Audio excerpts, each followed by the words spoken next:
ఒక అనాథ అయినటువంటి అమ్మాయి తల్లిదండ్రులను పసితనములోనే కోల్పోయి ఒక అనాథ అయినటువంటి అమ్మాయి జాతిని ఉద్ధరించి దాదాపు 127 సంస్థానాలకు రాణి అయి తన ప్రజలందరి ప్రాణరక్షణకు కారణమై రక్షకుడు భూమి మీదికి రావడానికి ఏర్పరుచుకున్న జనావళిని కాపాడిన యోధురాలుగా చరిత్రకెక్కింది. బైబిల్ గ్రంథములో ఈ అనాథ అమ్మాయి పేరు మీద ఒక పుస్తకాన్నే దేవుడు ఉంచాడు అంటే ఈ అమ్మాయి దేవునికి ఎంత బాగా నచ్చిందో మీరు ఊహించవచ్చు. పసితనములోనే తల్లిదండ్రులను కోల్పోయినటువంటి ఈ అనాథైన అమ్మాయి వరుసకు తన పినతండ్రి కుమారుడు అన్న అవుతాడు. అన్న దగ్గర కూతురుగా పెరిగింది. పసితనములోనే అమ్మా నాన్న ప్రేమలకు దూరం అయిపోయింది. ఒక అనాథ అయినటువంటి పిల్ల వేరే దగ్గర బ్రతుకుతున్నప్పుడు ఎలాంటి పరిస్థితులు ఉంటాయో మీరు ఊహించవచ్చు. మొర్దెకై ఒకవేళ ప్రేమగా పెంచినా మరి మొర్దెకై కుటుంబము మరి ఈ అమ్మాయిని ఏ విధంగా చూసి ఉంటారో మీరు ఆలోచించవచ్చు. కానీ ఈమె వారి మధ్య అద్భుతంగా ప్రవర్తించి వారి మన్నన పొంది తనకున్నటువంటి దీన స్థితిని బట్టి బాల్యం నుంచి కూడా దీనత్వాన్ని నేర్చుకుంది. ఎస్తేరును చూసినప్పుడు ఎవరికైనా దయ పుట్టిద్ది అని బైబిల్లో రాసుంది. మనల్ని చూస్తే ఒకరికి దయ పుట్టాలంటే మనం అహంకారులమై ఉంటే దేవుడికైనా మనుషులకైనా దయ పుట్టదు. అహంకారంతో విర్రవీగే వాళ్ళని చూస్తే తన్నబుద్ధి అయింది. దేవుడు కూడా ఆ మాటే రాయించాడు, దేవుడు అహంకారులను ఎదిరించి దీనులకు కృప చూపును అని.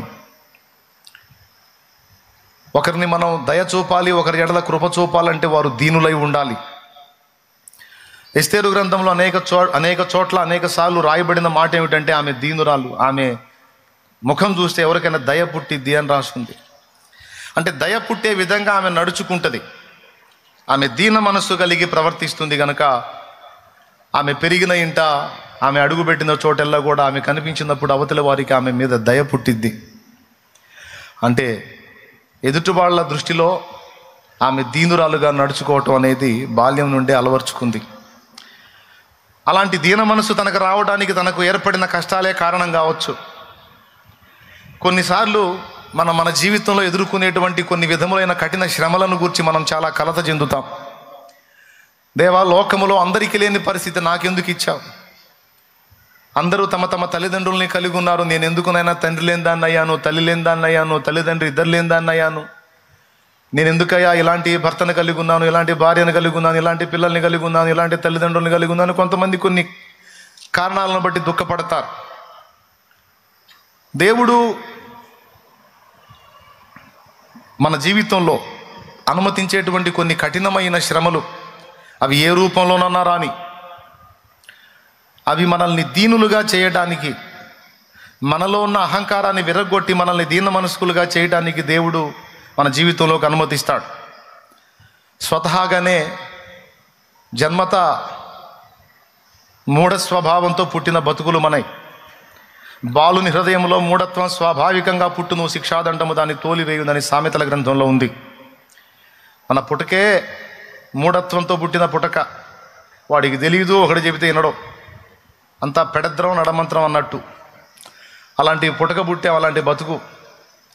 అయితే మరి ఆ మూఢత్వాన్ని, ఆ పెడద్రాన్ని, ఆ నడమంత్రాన్ని, ఆ అహాన్ని మనలో నుండి తోలివేసేదాన్ని దేవుడు వినియోగిస్తాడు. దాని పేరు శిక్షాదండం. బాలుని హృదయంలో మూఢత్వం స్వభావ సిద్ధంగా పుడుతుంది, శిక్షాదండం దాన్ని తోలేస్తుంది అన్నాడు. శిక్షాదండాన్ని ఉపయోగించకపోతే మనలో ఉన్న కొన్ని దరిద్రగుట్ట లక్షణాలు పోవు. కనుక దేవుడు మనందరికీ ఎవరికి తగ్గ శిక్షాదండాన్ని వాళ్ళకు ఉపయోగించి ఎవరిని ఏ విధంగా తోమి లైన్లో పెట్టాలో దేవుడు ఆ విధంగా తోమి లైన్లో తెచ్చుకుంటాడు. అది దేవుని పద్ధతి. దేవునికి స్తోత్రం. కోడెదూడల్ని కాడి కట్టేటప్పుడు మీకు తెలుసా, పొలంలో రైతులు అది కాడి కిందికి రాదు, దాన్ని కాడి కిందికి తీసుకొచ్చి అరక దున్నిచ్చేదానికి దాన్ని సిద్ధపరచాలంటే దాన్ని ఒక రేంజ్లో ఉతికారేస్తాడు. ఎట్టకేలకు కాడి మెడ మీద పెట్టుకోవాలి, ఏయ్ అంటే అలాగ వెళ్ళిపోవాలి. కోటింగే కాదు, మరీ పెడగా ఉండి అసలు మాటినకపోతే ముక్కు తాడేస్తాడు. ఈ దరి నుంచి ఆ దరికి బెజ్జం వేసి అందులోంచి ఒక తాడు నడిపి మెడకు కడతాడు. ఇక అది ఇట్టిట్టు అందనుకో, ఓవర్ యాక్షన్ చేసిందనుకో, ఇక్కడ ముక్కు దగ్గర మంట పుట్టింది, దెబ్బ కంట్రోల్ అయిపోయిద్ది. అట్లా కొంతమందికి అప్పుడప్పుడు కోటింగులాగా, కొంతమందికి అయితే పర్మనెంట్గా ముక్కుతాడులాగా కొన్ని లింక్ చేసి పెడతాడు దేవుడు. ఎందుకంటే మన మేలు కోసమే. దేవునికి స్తోత్రం. అహంకారులుగా మనం ఉంటే కృప పొందలేము. అందుకని మనల్ని దీనులుగా చేసి దేవుని దృష్టిలోనూ మనుషుల దృష్టిలోనూ దయ పొందునట్లు మనం దీనులం కావాల్సి ఉంది. అందుకే దేవుడు దీనత్వం మనం నేర్చుకున్నట్లు కొన్నిసార్లు కొన్ని కఠినమైన పరిస్థితులు మన బ్రతుకుల్లోకి, మన బిడ్డల జీవితాల్లోకి అనుమతిస్తాడు. ఎస్తేరు జీవితం అలాంటి చేదైన అనుభవంలో ప్రారంభమైంది. అలాగే నీ జీవితంలో ఏ ఏ విధముల్లో చేదు నువ్వు అనుభవించావో ఒకటి గుర్తుపెట్టుకో, నీకెదురైన చేదైన అనుభవాలన్నీ నిన్ను దీనుడుగా చేయడానికి దేవుడు నీ జీవితంలో అనుమతించి ఉండవచ్చు. ఒకవేళ ఆ పరిస్థితులు నీకు ఎదురు కాకపోయి ఉంటే ఈరోజు నువ్వు ఇలా ఉండకపోతుండే. ఎలా ఉండేవాడివో, ఎలా ఉండేదానివో, కానీ ఆ చేదైన పరిస్థితులు నీ జీవితంలో అనుమతించబడినందునే ఈరోజు నువ్వు దీనురాలిగా అటు దేవుని దృష్టి అందును మనుషు దృష్టి అందును దయ పొందావు. వేనోళ్ళ కొనియాడినా నాశయే తీరదే, నిన్నెంత ఘనపరచినా నా హృదయమే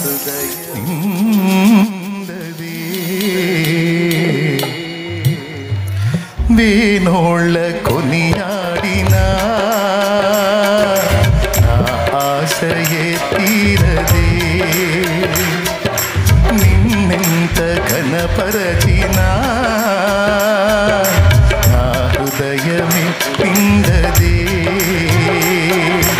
నజరేయుడ యేసయ్యా, నీ స్తుతి తప్ప ఆనందమే లేదుగా, నా స్థితి మార్చినది స్తోత్రమిదియే కదా, నీ స్తుతి తప్ప ఆనందమే లేదుగా, నా స్థితి మార్చినది స్తోత్రమిదియే కదా.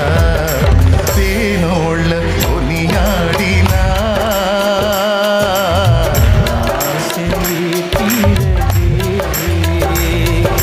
నిన్నెంత ఘనపరచినా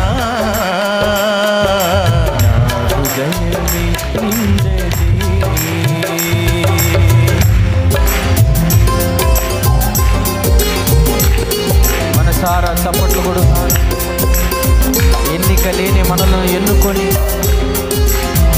లోకములో నుంచి వేరు చేసి తన సన్నిధికి పిలిచిన దేవుడు నా ప్రార్థనా మందిరములో వారిని ఆనందింప చేస్తానని వాగ్దానం చేసిన ప్రభు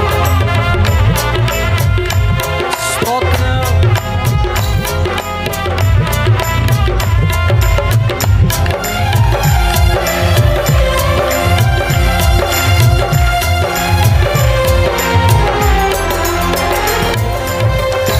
ఎన్నికలేని నన్ను ప్రేమించి లోకము నుండి నన్ను వేరుపరచి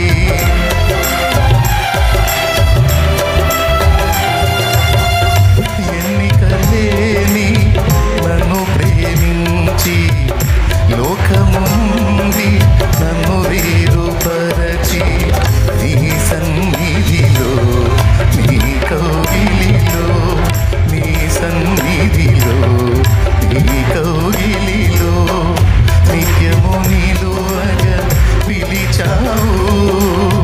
మలిన బ్రతుకును నూతన పరచి, మలిన బ్రతుకును నూతన పరచి, పరిమళ సువాసనగా నన్ను నింపినావు.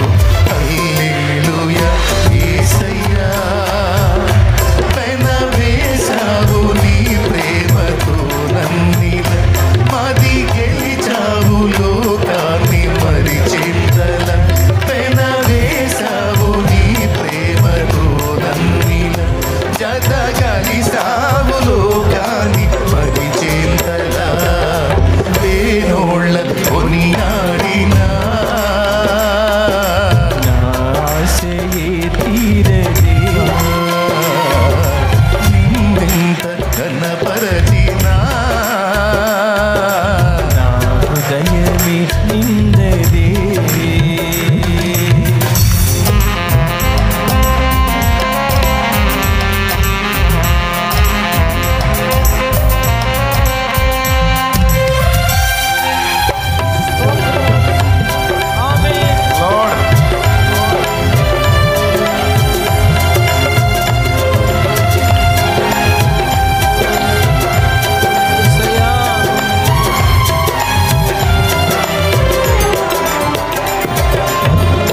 ఊహకు మించిన కార్యము చేసి ఉన్నత కృపలు నన్ను దాచినావు.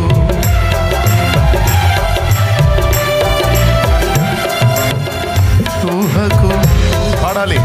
కార్యము చేసి ఉన్నత కృపలు నన్ను దాచినావు.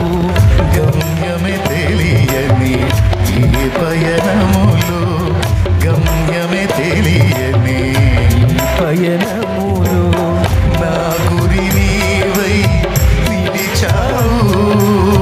సర్వోన్నతుడా నీ సముఖములో, సర్వోన్నతుడా నీ సముఖములో నన్ను నాటి ఎదిగేటి కృపనిచ్చినావు. హల్లెలూయా యేసయ్యా, కురిపించావు నీ చూపులో వెన్నెల, పలికించావు నీ ప్రేమ రాగాలిల. కురిపించావు నీ చూపులో వెన్నెల, పలికించావు నీ ప్రేమ రాగాలిల. వేణుల కొనియాడినా ఆశయే తీరనే, నిన్నెంత గణపరచినా నా హృదయమే నిండదే. స్తోత్రం. ఆరాధనలోనే పరిశుద్ధాత్మ మన మీద సంధించేది, మనల్ని అభిషేకించేది. దేవుడు తన పరిశుద్ధాత్మతో మనల్ని సంధించేది ఆరాధనలో. మైమరచి ఆరాధిద్దాం. హల్లెలూయా. లార్డ్ నా దేవా, రాజుల రాజా,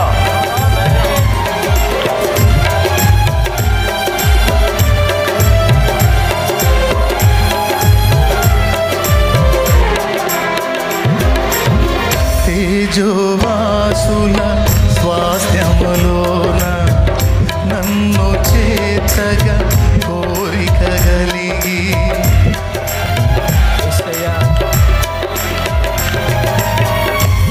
తేజోవాసుల స్వాస్థ్యములోన నన్ను చేర్చగా కోరిక కలిగి. దూతల గణముతో మేఘము పైన, దూతల గణముతో మేఘము పైన త్వరలో రానై ఉన్నావు. రాజుల రాజా నీరా కడనే, రాజుల రాజా నీరా కడనే స్మరించి తప్పించి నీ కాచుకుంటిని. హల్లెలూయా యేసయ్యా, నీను చేరాలి నేనెగిరి ఆగువల, నీకై వెలగాలి ఆడింగిలో తారల. నీను చేరాలి నేనెగిరి ఆగువల, నీకై వెలగాలి ఆడింగిలో తారల.